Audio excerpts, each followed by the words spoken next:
পুলিশের উর্দি ছেড়ার হুমকি, রামপুরহাটে পুলিশকে হুমকি বিজেপি কর্মীদের। জলের দাবিতে ডেপুটেশন ঘিরেই উত্তেজনা, বিডিওর অফিসে ঢুকতে বাধা দেওয়ার অভিযোগ। আপনি পুলিশের চাকরি করছেন, আপনি হিউম্যান রাইট জানেন না? বিডিও সাহেব 2 মিনিট কথা বলবেন একটা জলের সমস্যার জন্য। মানুষের কথা শুনবেন। সেই দিকে আপনাদের ব্যবস্থা নাই।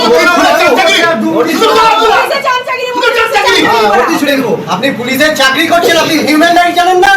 বিডিও সাহেব 2 মিনিট কথা বলবেন একটা জলের সমস্যার জন্য। মানুষের কথা শুনবেন না, উনি বসে আছেন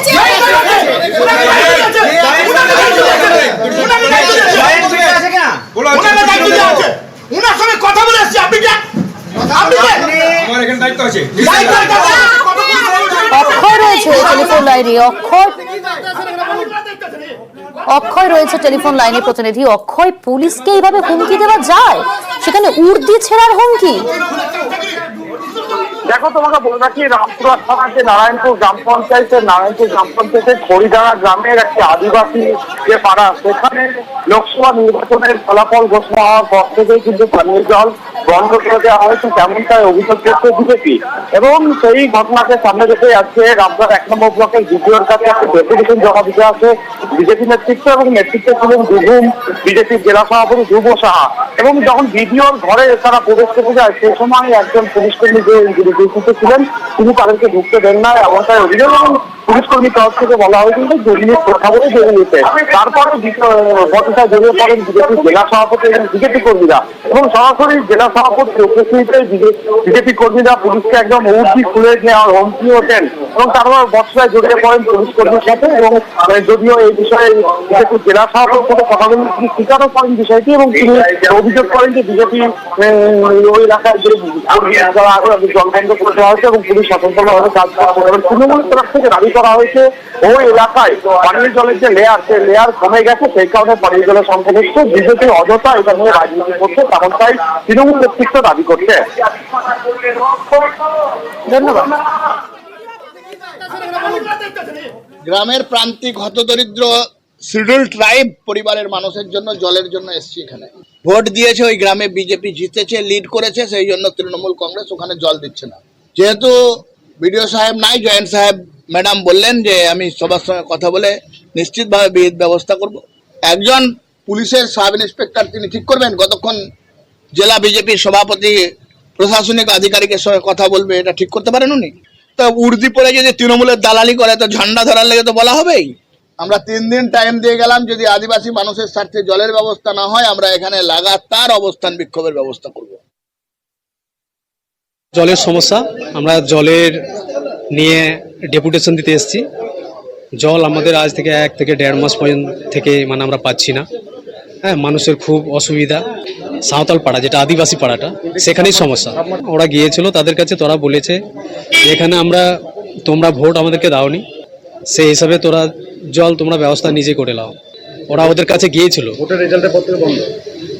হ্যাঁ, প্রশাসনকে আঙুল তুলে যেভাবে হুমকি, এগুলো খবরের শিরোনামে আসার জন্য এগুলো করছে, আর কিছু না। নারায়ণপুরের মানুষ সচেতন মানুষ, এই সস্তা রাজনীতিতে কোনোদিনই পা দেবে না। কোচবিহারে ফের সরকারি প্রকল্প বন্ধের হুঁশিয়ারি নেতা, এবার মাথাভাঙায় বিতর্কে তৃণমূল নেতা।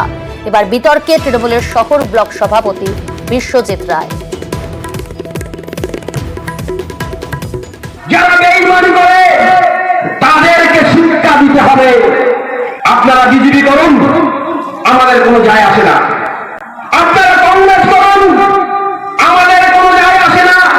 কিন্তু সারা বছর তৃণমূলের খেয়ে দিয়ে ভোটের সময় বেঈমানি করলে তৃণমূলকে শক্ত হাতে দমন করতে হবে। প্রয়োজনে লক্ষ্মীর ভান্ডার বন্ধ করে দিতে হবে। আমরা আগামী ইলেকশন দেখব, এবং দেখে দেখে আমরা যদি তাই হয় আবার আমাদের সেই পন্থা অবলম্বন করতে হবে।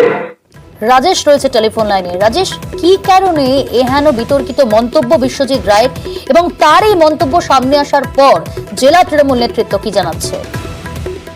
দেখো প্রিয়াঙ্কা, গতকাল মাথাভাঙা 1 ব্লক, মাথাভাঙা 1 নম্বর ওয়ার্ডে 21শে জুলাইয়ের প্রস্তুতি পথসভায় মাথাভাঙা শহর ব্লক তৃণমূল কংগ্রেসের সভাপতি বিশ্বজিৎ রায় বিতর্কিত মন্তব্য করেন। তিনি যেটা সেই বক্তব্যে বলেছেন যে লোকসভা ভোটে যে ফল, সেই ফলে মাথাভাঙা শহরের 12টি ওয়ার্ডে 11টি ওয়ার্ডে এগিয়ে বিজেপি, 1টি ওয়ার্ডে জয়লাভ করেছে তৃণমূল। মূলত তৃণমূল কংগ্রেসের এই খারাপ ফল হওয়ার পরিপ্রেক্ষিতেই তিনি বক্তব্য রাখেন যে সরকারি প্রকল্পের সুবিধা এখানকার সাধারণ মানুষ নিচ্ছে, কিন্তু তৃণমূলকে ভোট না দিয়ে সেই ভোট বিরোধী দলকে দিচ্ছে। এ নিয়ে তিনি ক্ষোভ প্রকাশ করেন এবং সরকারি প্রকল্প বন্ধের কথা বলেন। তবে তার সেটা সাফাই যে তিনি সাধারণ মানুষের জন্য সরকারি প্রকল্প বন্ধের কথা বলেননি। যারা শাসক দলের সঙ্গে যুক্ত, শাসক দলের সঙ্গে থাকেন, কিন্তু শাসক দলের পরিষেবা নেওয়া সত্ত্বেও সেই ভোট দিচ্ছেন বিরোধী দলকে, এটাই ছিল তার সাফাই। এদিকে জেলা তৃণমূল কংগ্রেসের চেয়ারম্যান বীরেন্দ্রনাথ বর্মন যেটা বলেন, এই কথা বলা ঠিক হয়নি, তবে কোন পরিপ্রেক্ষিতে কথা বলেছেন বিষয়টি খোঁজ নিয়ে দেখবেন বলেও জানান। তবে কটাক্ষ করতে পারেনি যে সাধারণ মানুষের পরিষেবা কি করে একজন নেতা বন্ধের কথা বলেন, এই নিয়ে কিন্তু রাজনৈতিক চর্চা মাথাভাঙায়। ধন্যবাদ। লক্ষ্মীর ভাণ্ডার সরকারি একটা প্রজেক্ট। কোনো দলের কর্মী বা কোনো নেতা যদি লক্ষ্মীর ভাণ্ডার বন্ধ করে দেব এই বিবৃতি দেওয়া ঠিক হয়নি। এবং আমি খোঁজ নিচ্ছি দলীয়ভাবে কোন প্রসঙ্গে বললেন সেটা জেনে তারপর কথা বলব। লক্ষ্মীর ভাণ্ডার এটা হচ্ছে একটা সরকারি প্রকল্প, এটা তৃণমূল দলের হচ্ছে কোনো সম্পত্তি না, এটা জনগণের পয়সা। আর এই জনগণের পয়সা হচ্ছে এর প্রাপ্য সবাই আছে, এখানে দল মত নির্বিচারে এখানে করা যায় না। কেন্দ্র সরকার থেকে রেশন দেয়, কেন্দ্র সরকার কোনদিন বলতে পারে যারা হচ্ছে বিজেপিকে ভোট দেয় রেশন দেওয়া বন্ধ। তৃণমূল দলটা হচ্ছে অগণতান্ত্রিক দল, তারা এইসব কথা বলতেই পারে।